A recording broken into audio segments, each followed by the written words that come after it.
ఘనమైన నామమునకు మహిమ కలుగునుగాక. మన ప్రభువును రక్షకుడునునైన యేసుక్రీస్తుల వారి యొక్క ప్రశస్తమైన నామములో దేవాది దేవుని పాదముల చెంత దేవుని మాట కొరకై కూర్చున్న దేవుని ప్రియబిడ్డలైన మీ అందరికీ కూడా మన ప్రభు అయిన యేసుక్రీస్తు పేరిట వందనములు తెలియచేయచ్చు ఉన్నాను. ఇంతగా దేవుడు మనల్ని ప్రేమించినందుకు దేవాది దేవునికి మనం స్తుతులు చెల్లిస్తూ, దేవుని మాటలు వింటూ ఆ ప్రకారంగా దినదినము నేర్చుకుని ఆ వాక్యపు అడుగుజాడలలో నడుస్తున్న ప్రతి బిడ్డను కూడా నా ప్రభు అయిన యేసుక్రీస్తు నిండారులుగా దీవించునుగాక. మంచిది ప్రభునందు ప్రియులారా, దేవుడు ఈరోజు మనకు అనుగ్రహించిన ఈ శ్రేష్టమైన శుభదినములు దేవాది దేవుని మాటలు కొన్నింటిని మనము నేర్చుకుందాం. దేవుడు మనతో మాట్లాడుతున్న అంశభాగము ఏమిటి అనగా, దేవుడు జీవించమన్న జీవితము ఎలాంటిది? జీవితము, దేవుడు జీవించమన్న జీవితము ఎలాంటిది? బైబిల్ గ్రంథంలో జీవము అని రాయబడింది. ఇంగ్లీష్ బైబిల్లో లైఫ్ అని రాయబడింది. అంటే జీవితము అని. నా లైఫ్లో నేను చాలా తప్పు చేశాను అని అంటారు కదండి. అంటే జీవితంలో తప్పు చేశాను అని. నా లైఫ్లో నేను అనుకోలేదు ఇలా ఇది సంపాదించుకుంటానని. అంటే నా జీవితంలో నేను అనుకోలేదు, కానీ అది.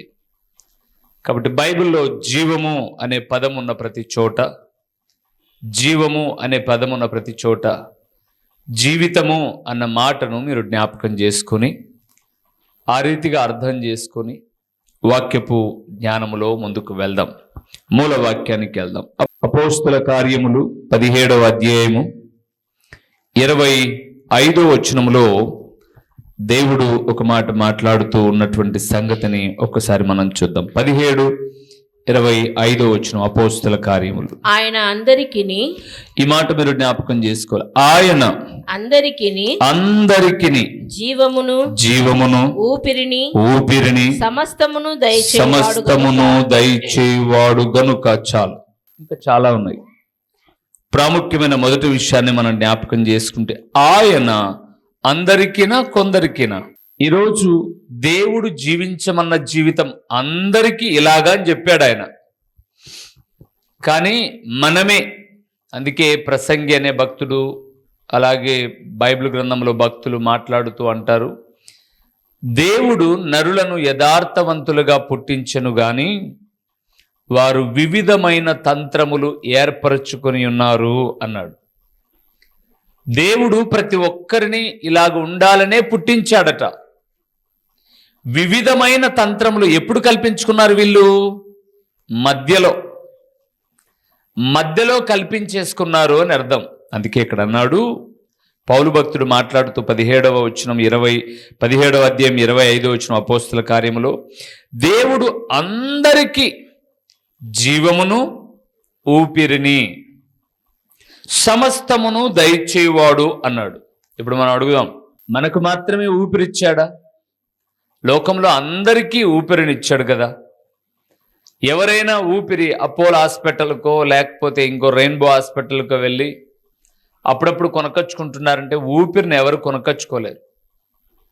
శ్వాసకోశ వ్యాధులు ఉన్నప్పుడు శ్వాస కరెక్ట్గా ఆడడానికి కొంత ఆక్సిజన్ పెట్టినప్పటికీ దేవుడు ఈ జీవములో ఆ ఊపిరిని ఉంచకపోతే అది ఉపయోగకరంగా ఉండదు.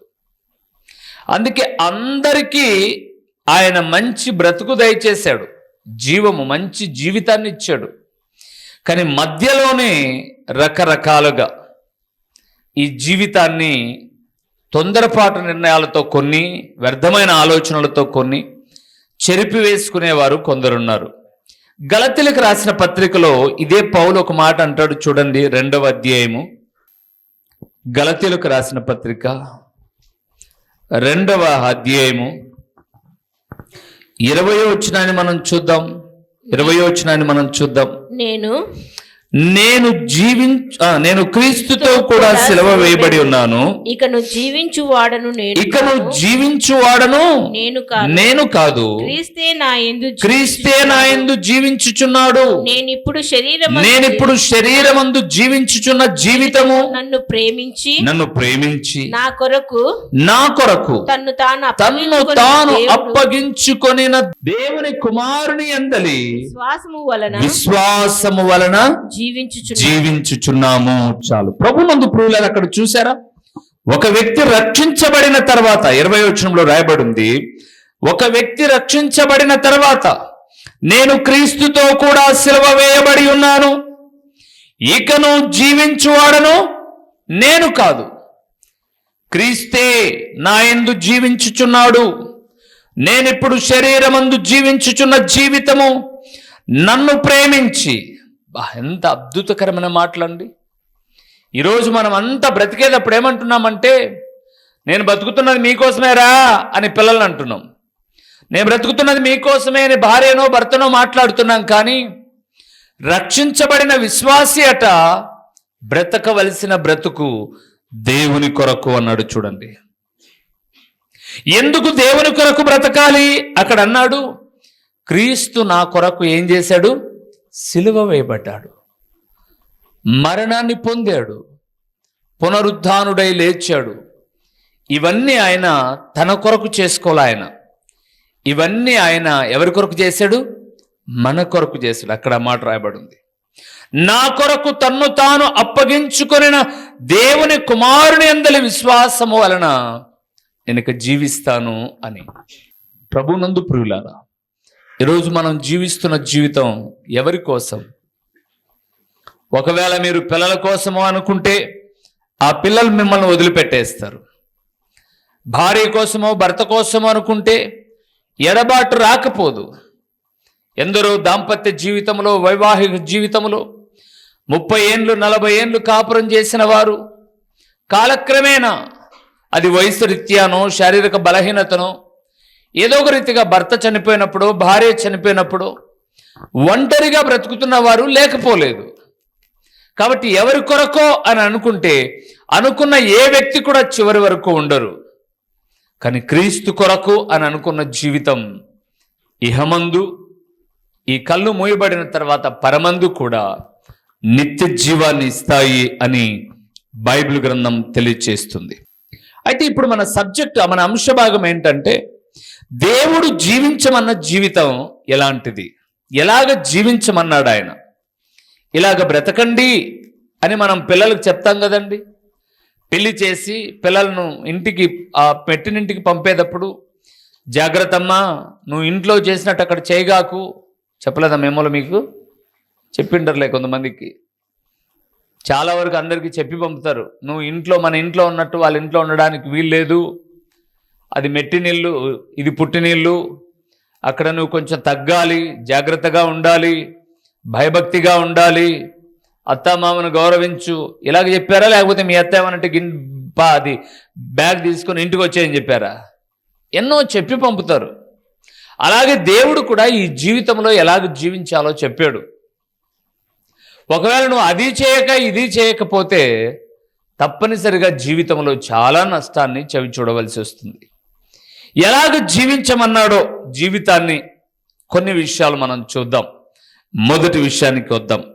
పేతురు రాసిన మొదటి పత్రిక 3వ అధ్యాయము 10వ వచనాన్ని మనం చదువుకుందాం. 10వ వచనం, జీవమును ప్రేమించి.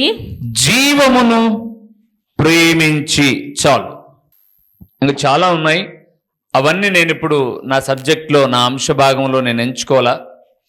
జీవితాన్ని ఎలాగ దేవుడు జీవించమన్నాడు అనంటే, మొదటిది జీవితాన్ని ప్రేమ కలిగి జీవించమన్నాడు. అందుకే మీరు అక్కడ చూసారో లేదో, జీవమును ప్రేమించి. ఇప్పుడు జీవము అనే చోట మనం ప్రతి చోట ఏమనుకున్నాం? జీవితము అని అనుకున్నాం. జీవితమును ప్రేమించి అంటే జీవితాన్ని ప్రేమించలేం. జీవితములో వ్యక్తులను, లేకపోతే లోకములో మనము ప్రేమ కలిగి జీవించాలి. ఇది మొట్టమొదటి విషయం. అంటే దేవుడు ఈ మాటను గురించి మాట్లాడుతూ ప్రేమ గల జీవితము చెయ్యాలి అని అన్నాడు. కొంతమంది ప్రేమలు పండుగలప్పుడు, ఫంక్షన్లప్పుడు మాత్రమే పొంగుకొస్తుంది. మిగతా టైంలో ప్రేమ పొంగుకు రాదు, అసలు ప్రేమ కలిగి ఉండరు. పండుగలప్పుడు, ఫంక్షన్లప్పుడు మాత్రమే ప్రేమ. పెళ్ళి అంటేనో, కార్యం అంటేనో ప్రేమ. సో బైబిల్ అలాగ చెప్పట్లా. బైబిల్ కష్టాల్లోనైనా, నష్టాల్లోనైనా ప్రేమ కలిగిన జీవితం చేయాలి అని చెబుతుంది. కానీ మనమేం చేస్తాం? కష్టం వచ్చినప్పుడు ఒకలాగా, నష్టం వచ్చినప్పుడు ఒకలాగా, సుఖం కలిగినప్పుడు ఒకలాగా చేయడం ఇది దేవుని చిత్తము కాదు. అందుకే బైబిల్ గ్రంథంలో ఇద్దరు వ్యక్తులను మీకు చూపిస్తాను. నేను బైబిల్ గ్రంథంలో ఇద్దరు వ్యక్తులను చూపిస్తాను. వారి జీవితము కష్టాల కడలి గుండా వెళ్ళినా, వారి జీవితంలో ప్రారంభము నుంచి కట్టె కాలే వరకు అంటారు కదండి, అలాగ మట్టిలో చేర్చబడేంత వరకు కూడా ఒకే వైఖరిని కలిగి ఉన్నారు. తప్ప ఖండించారు, ప్రేమ కలిగి జీవించారు. అలాంటి వ్యక్తులు బైబిల్ గ్రంథంలో చాలామంది ఉన్నారు. ఈరోజు సందేశంలో నేను ఇద్దరిని మీ ముందు ప్రత్యక్షపరుస్తాను. అందులో మొదటి వ్యక్తి యోసేపు. ఆదికాండము 50వ అధ్యాయము 21వ వచనాన్ని మనం చూద్దాం. చాలా చక్కటి మాట. 21వ వచనాన్ని, ఆదికాండము 50వ అధ్యాయము 21వ వచనము. కాబట్టి భయపడకుడి, నేను మిమ్మును మీ పిల్లలను పోషించదనని చెప్పి వారిని ఆదరించి వారితో ప్రీతిగా ఆ మాట అండర్లైన్ చేసుకునండి. ప్రీతిగా. పర్యాయ పదం చెప్తారా ఎవరైనా? ప్రేమగా, ప్రీతిగా. కొంతమంది ప్రీతి అని పేరు పెట్టుకుంటారు కదండి. ఇంకా కొంతమంది ప్రేమమ్మ అని కూడా పేరు పెట్టుకుంటారు. తెలుగులో పేర్లు పెట్టుకోవడం చాలా ఈజీ. ఆ పేరు ప్రకారంగా బ్రతకడమే చాలా కష్టం, చాలా కష్టం. నేను ఇదివరకు చాలా మాటలు చూశాను. వాకింగ్కి వెళ్ళి వస్తున్నాను, అక్కడ వాకింగ్కి వెళ్ళి వస్తూ ఉన్నాను. ప్రొద్దున్నే 7:30కు వచ్చేసరికి ఆ సమయానికే తాగి ఒకతను చిక్కాడు అన్న వాళ్ళకు. అంటే రెగ్యులర్గా ఒకరి దగ్గర పొయ్యించుకొని తాగేవాడంట. ఇప్పుడు అప్పు ఎగరగొట్టాలని ఇంకో చోటికి పోయాడంట.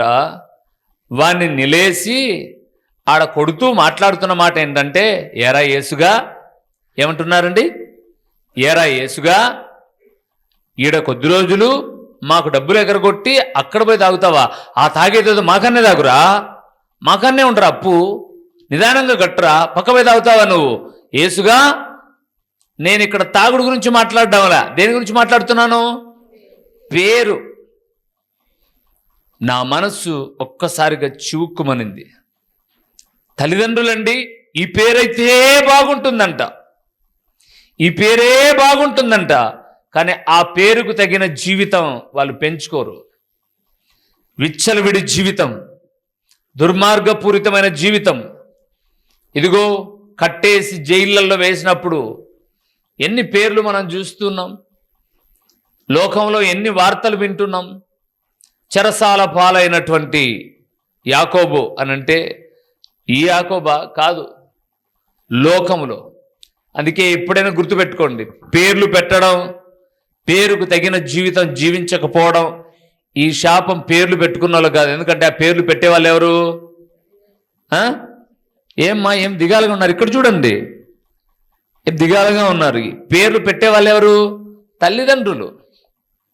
తల్లిదండ్రుల ఆలోచన విధానము దేవునికి అనుగుణంగా ప్రార్థన చేసి, ఈరోజు పేర్లు పెట్టే వాళ్ళందరూ బుక్కులలో వెతుకులాడి, సోషల్ మీడియాలో వెతుకులాడి, ఇంటర్నెట్లో వెతుకులాడి ఈ పేరు పెట్టుకోవాలనుకుంటారు. పెట్టాల్సింది అది కాదు, మోకాల్లోని. అందుకే మీరు చూస్తారా, మనోహ ఏం పేరు పెట్టాలి నా కొడుకు అని అడిగాడు. బైబిల్ గ్రంథములో వేదనతో వీని కన్నాను అని ఎబ్బేజు అని పేరు పెట్టింది. బైబిల్ గ్రంథంలో పేరు పెట్టిన ప్రతి ఒక్కరు కూడా దేవుని పాదాల చెంత కనపెట్టో చివరి గడిలోనో ప్రభు పాదాలు పట్టుకుని పేర్లు పెడుతూ వచ్చారు. ఓకే, ఇక్కడికి వద్దాం. యోసేపు చాలా శ్రేష్ఠుడండి. బాల్యము నుంచి కూడా భయభక్తులు కలిగిన వాడు. తప్పుల తడక కాదు తన జీవితం. మంచి జీవితం యోసేపు. మరి మంచి జీవితం అయితే అన్నలెందుకు పగబట్టారు? అన్నలెందుకు అసూయపడ్డారు?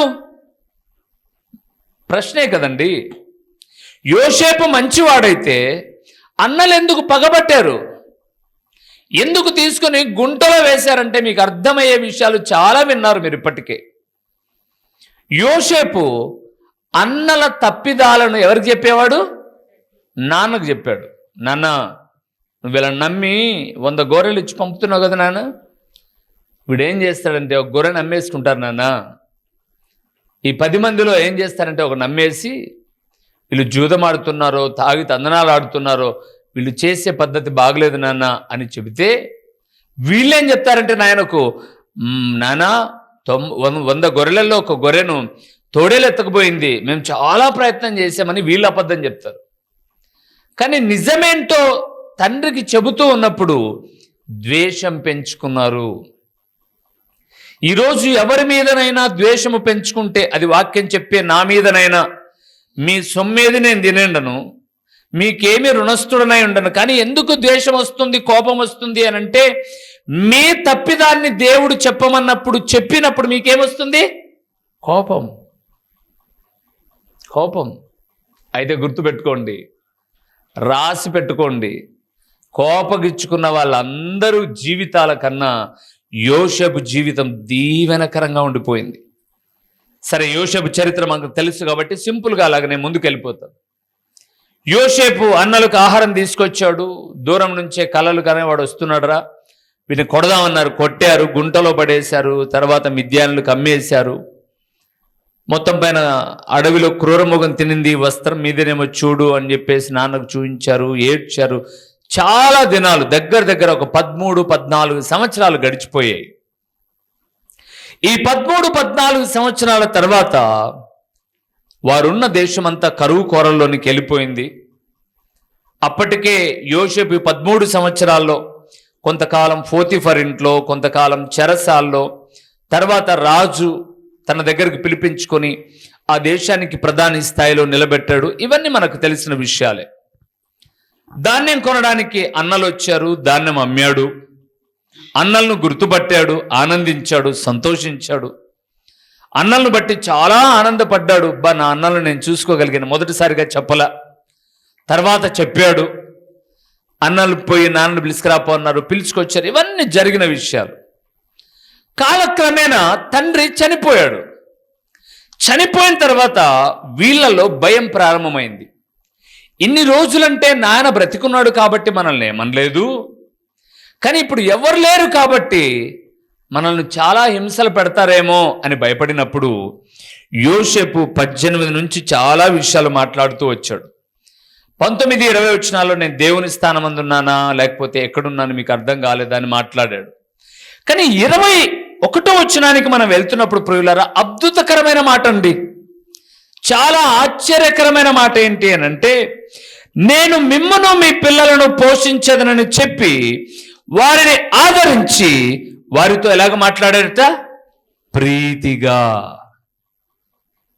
ఇప్పుడు ఒక్కసారి మీకు అప్పుడప్పుడు కొంచెం కోడికి తగిలినట్టు తెగులు తగులుతుంటుంది అనమాట. ఊహించేసుకుంటా అంటారు, మా ఇంట్లో యోసేపు, మా ఆయనే యోసేపు, నేనే రూతు, నీ బతుకంతా రోత ఉంటుంది, ఊహించేసుకుంటూ ఉంటారు చాలామంది. మేమే అని మీ అంతకు మీరు సొంత కథలు మీరు ఊహించుకుంటే మీరు ఎప్పుడు యోసేపులు కారు. నేనెప్పుడు ఊహించుకుంటే నేను యేసు ప్రభు శిష్యుని కాలేను. ఈ భూమి మీద నన్ను సేవకుడిగా పెట్టాడు, దట్సాలు అంతే. నేను విశ్వాసిగా పెట్టాడు అంతే. నువ్వు కష్టాలు వచ్చాయని యోసేపును ఊహించేసుకుని ఆ మధ్యకాలంలో క్రిస్టియన్ కాలనీ గుండా వెళ్ళాను. నేను ఒక గొడవ జరిగింది, నా పాటికి నేను వెళ్ళిపోయాను. హాస్పిటల్కి వెళ్ళాను వేరే వాళ్ళకి ప్రార్థన చేద్దామని. అక్కడ ఒక సోదరి మాట్లాడుతుంది అనమాట నాతో, అన్న మా కొడుకు కోడలకు కొట్లాట ఎక్కువ అయిపోయాయి, ఏం చేయాలో అర్థం కావడం లేదు, ప్రార్థన చేయన్నా అనింది. నేనన్నాను, ఏం గొడవలు వచ్చాయమ్మా అని అన్నాను. భార్యాభర్తలు ఇష్టపడి పెళ్లి చేసుకున్నారన్న. ఇష్టపడి పెళ్లి చేసుకున్నారు. ఇప్పుడు వాళ్ళిద్దరికీ పొసగడంలా చాలా కష్టాలు వచ్చాయి అని అంటే నేనేమనుకున్నానంటే, మొదటిగా తల్లిదండ్రులే సంబంధం చూసి, ఒకరికొకరికి సంబంధం చూసి, ఈ అమ్మాయి నువ్వు చేసుకోరా, ఈ అబ్బాయి నువ్వు చేసుకో అమ్మాయి అని అమ్మాయికి చెప్పి అబ్బాయికి చెప్పి పెళ్లి చేశారేమో అని. పర్లేదులేమ్మా, కష్టాలు అనేది వస్తాయి పోతాయి, ఎప్పుడు అలాగే ఉండవు, దేవుడు తొలగిస్తాలే కష్టాలు అని అన్నాను. ఆమె అనింది, అదే అన్న, యోబు అంతటోనికే కష్టాలు వస్తే తట్టుకున్నాడు, తట్టుకోరా కష్టాలు తొలగిపోతాయి అని చెప్పానన్నా అని అన్నాడు. మంచిదేలేమ్మా, బాగా చెప్పిన వాళ్ళు, ఇంక యోబు దాకా ఎందుకు అనుకొని మంచిదేలేమ్మా నేను పోయేసి వస్తానని వెళ్ళాను. ఆ ముందు ఇంకొక ఆమె మాట్లాడింది. ఏం చెప్పిందన్నా అనింది. అదే భార్య భర్తల మధ్య కష్టాలు ప్రార్థన చేయమనిందంటే, అది కాదన్నా ఒక మాట వినపడింది నాకు. ఆమె క్రైస్తవురాలే. ఏమి వినపడిందమ్మా నీకు అని ఒక మాట వినపడిందన్నా అనింది. నేను అన్నీ చెప్తున్నాను కానీ యోబు అనే మాట మర్చిపోతున్నాను. కష్టాలంట అది తర్వాత అన్నా అనింది. ఆ భార్యాభర్తల సమస్యలంట తర్వాత, కొడుకు చెప్పిందంట ఆదరణ అది కాదని అంటే, ఇంతకు నేనేమన్నా మర్చిపోయాను నువ్వు చెప్పమ్మా అని అన్నాను. యోబు కష్టాలనింది కదన్నా అనింది. యోబు కష్టాలనింది అన్నాను. యోబు అమ్మాయిని వాళ్ళ అమ్మా నాన్న సంబంధం చూస్తే చేసుకున్నాడో లేదో బైబిల్లో లేదు, కానీ ఖచ్చితంగా ఒక మంచి భక్తిపరుడు అంటే కష్టపడి తల్లిదండ్రులు చూసిన సంబంధాన్ని చేసుకున్నాడు. ఈడు అమ్మాయితో లేచిపోయి పెళ్లి చేసుకుని అన్నాడు. వీడు ఎలాగ చేసుకున్నట్టు పెళ్లి, అమ్మా నాయనకు తెలియకోకుండా క్రైస్తవుడై ఉండి లేచిపోయి గుడి దగ్గర పెళ్లి చేసుకున్నాడంట. ఈ అమ్మాయి నాకు ఏ పోలిక పోలుస్తుంది చెప్పండి? ఎవరిని? యోబును. ఈమెకు సిగ్గు లేదా, వాడికి సిగ్గు లేదా? ఇది తెలియకుండా ఈయన నాకు సిగ్గు లేదు, అర్థం కాల. అంటే ఎంత దౌర్భాగ్యం అండి.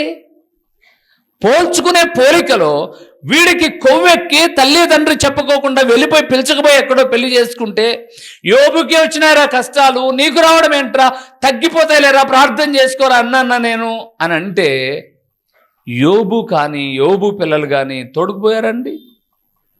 పోలికలు ఎలాగున్నాయి ఈరోజు? చాలామంది పోలికలు, కష్టం వస్తే ఎవరినో ఒకటి పోల్చుకోవడం, ఆ పోలికకు తగిన జీవితం ఉందో లేదో ఆలోచించరు ప్రియులారా. సో అది కరెక్ట్ కాదు, అది కరెక్ట్ కాదు. ఆ కష్టాల ద్వారా నీకేదో పాఠం చెబితే నేర్చుకో. కానీ నేను యోబు అంతటోనంటే నేను గుంతలో నేను యోసేపు అంతటోనంటే నేను గుంతలో ఎవడు వేయలే, పైకి ఎవడు తీయలే, నిన్నెవడు అమ్మాలే, నిన్ను ఎక్కడికి వీళ్ళు తీసుకెళ్ళి ఆ దేశంలో ప్రధాని కాల, నువ్వు ఎక్కడన్నా ప్రధాని అవుతావా? నువ్వు ఎక్కడ కావు. మరి ఎందుకు పోల్చుకుంటున్నావు? నీలో ఎన్ని లోపాలు, ఎన్ని తప్పిదాలు, ఎన్ని పాపాలు. మీరు బైబిల్ గ్రంథాన్ని చూస్తే యోసేపు తన పిల్లలను, తన కొడుకులను ఇరుగురిని తండ్రి దగ్గరకు తీసుకొని వచ్చి, నా పిల్లలను దీవించినాయన అన్నాడు. ఈరోజు ఆ తండ్రికి ప్రార్థన ఉంది యాకోబుకు, యోసేపుకు దైవికమైన భయం ఉంది. ఇప్పుడు నువ్వేమో నీ పిల్లల్ని ఏమైనా తీసుకెళ్ళి దీవించు అంటే ఆ అబ్బకు ప్రార్థన ఉండదు, ఈ నాయనకు ప్రార్థన ఉండదు. ఎలాగ పోల్చుకుంటారండి? యోసేపు దగ్గరకు వద్దాం. యోసేపు అన్నలందరినీ హింస పెట్టడానికి తన దగ్గర అధికారం ఉంది, ఏమైనా చేయొచ్చు యోసేపు. కానీ యోసేపు అన్న మాట అద్భుతకరమైన మాట అండి. నేను మిమ్మును మీ పిల్లలను పోషించదనని ఎలాగ మాట్లాడుతున్నాడు? ప్రేమగా. ప్రభునందు ప్రియులారా, దేవుడు ఈ జీవితాన్ని మనకి ఇచ్చింది ఎందుకంటే ప్రేమగా జీవించడానికి. అందుకే నేను చెప్పాను కదండి, ప్రేమ అంటే పండుగలప్పుడు మాత్రం కనపరుచుకునేది కాదు. ప్రేమ అంటే పెళ్ళిళ్ళప్పుడు కనపరిచేది కాదు. అప్పుడు బాగున్నారా అని. ఏమంటే ఆ బాగున్న వ్యక్తిని మధ్యలో కూడా ఒకసారి ఫోన్ చేసి పలకరించు, ఎలాగున్నావు అని, బాగున్నావా అని పలకరించు. ఏదో ఊత పదం మాదిరి పలకరిస్తున్నారే తప్ప నిజంగా హృదయ అంతరంగాల్లో నుంచి కలిగిన ప్రేమ కాదు. కానీ దేవుడు అన్నాడు, దేవుడు మనకి జీవితాన్ని ఇచ్చిందట, ఆయన చెప్పిన మాట నేను కాదు, ప్రేమగా జీవించడానికి. ఇక్కడ యోసేపును చూస్తే కష్టపెట్టి బాధ పెట్టిన అన్నలతో ఎలాగ మాట్లాడుతున్నాడు? ప్రేమగా మాట్లాడుతున్నాడు.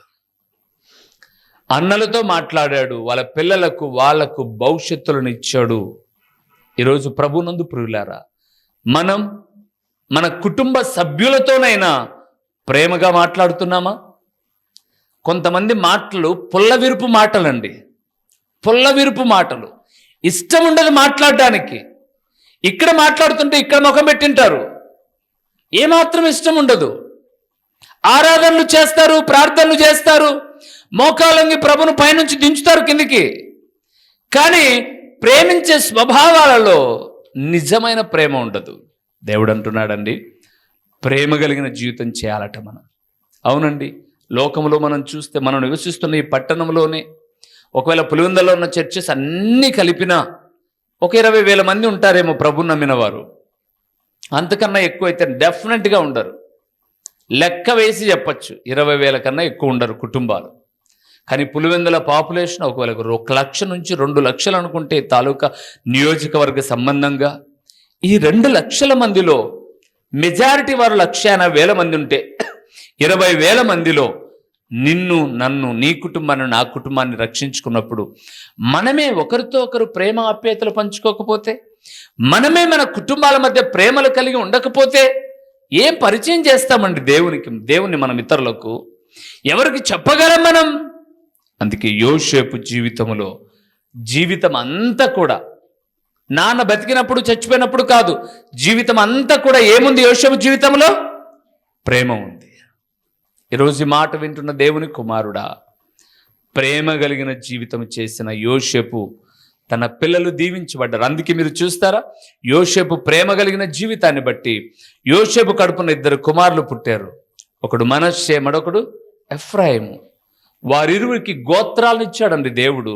మనష్షే అర్ధగోత్రం, ఎఫ్రాయిమీలు అని వారిని దేవుడు బహుగా దీవించాడు. కారణం, తండ్రి చూపిన ప్రేమ పిల్లలు అలవర్చుకొని దీవించబడ్డారు. అందుకే ప్రేమ కలిగిన జీవితం చేయాలి.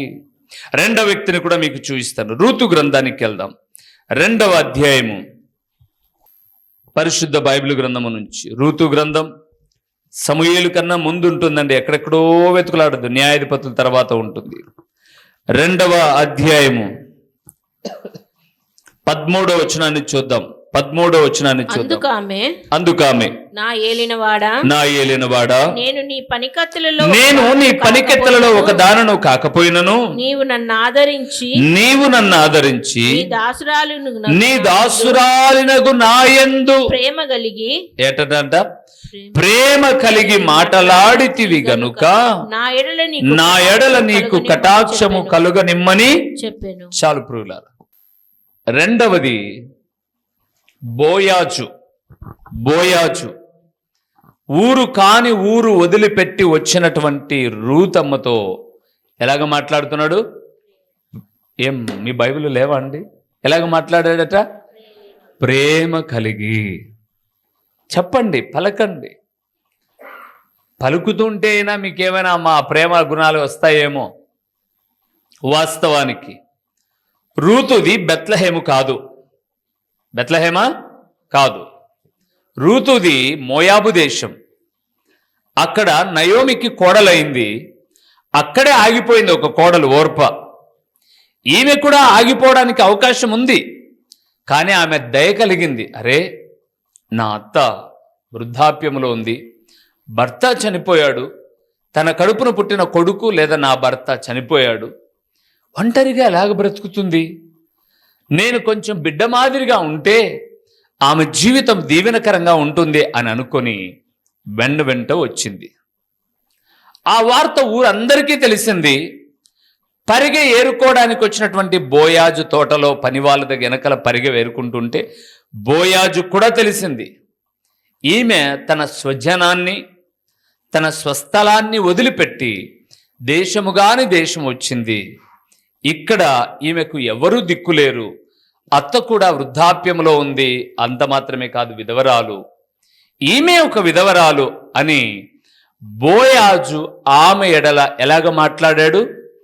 ప్రేమగా మాట్లాడాడు. ప్రభు ఘనమైన నామమునకు మహిమ కలుగునుగాక. మన ప్రభువును రక్షకుడునునైన యేసుక్రీస్తుల వారి యొక్క ప్రశస్తమైన నామములో అనుదినము వాక్య వీక్షకులుగా, సహకారులుగా ఉన్న తల్లి సమానులు, తండ్రి సమానులైన పెద్దలకు, అలాగే నన్ను గౌరవించి దేవుని వాక్యమును ప్రేమించే దైవజనులకు, సోదరి మనులందరికీ కూడా మన ప్రభు అయిన యేసు క్రీస్తు పేరట ఈ 2025 సంవత్సరపు నూతన సంవత్సరపు శుభాకాంక్షలు మీకు తెలియచేయుచున్నాను. వందనములండి. దేవుని మహాకృపను బట్టి 2020 సంవత్సరం ఒక 6 నెలలు ఈ టీవీ పరిచర్యను కొనసాగిద్దాం అని కొంత ధనాన్ని పోగు చేసుకుని పరిచర్యను ప్రారంభించాం. ప్రభు నమ్మదగిన వాడు. ఏదో ఒక రీతిగా తన బిడ్డలు గుప్పిలి విప్పుతూ ఈ 5 సంవత్సరాలు స్వార్థ కూడికల ద్వారా, టీవీ పరిచర్య ద్వారా దేవుని వాక్యం మీకు అందించడానికి సహాయం చేశాడు. ఈ 5 సంవత్సరాలలో కేవలం ఈ టీవీ పరిచర్య ద్వారా మాత్రమే 1800 పైబడిన సందేశాలు ప్రభు మీతో మాట్లాడాడు. ఇందులో నా గొప్పతనం ఏమి లేదండి.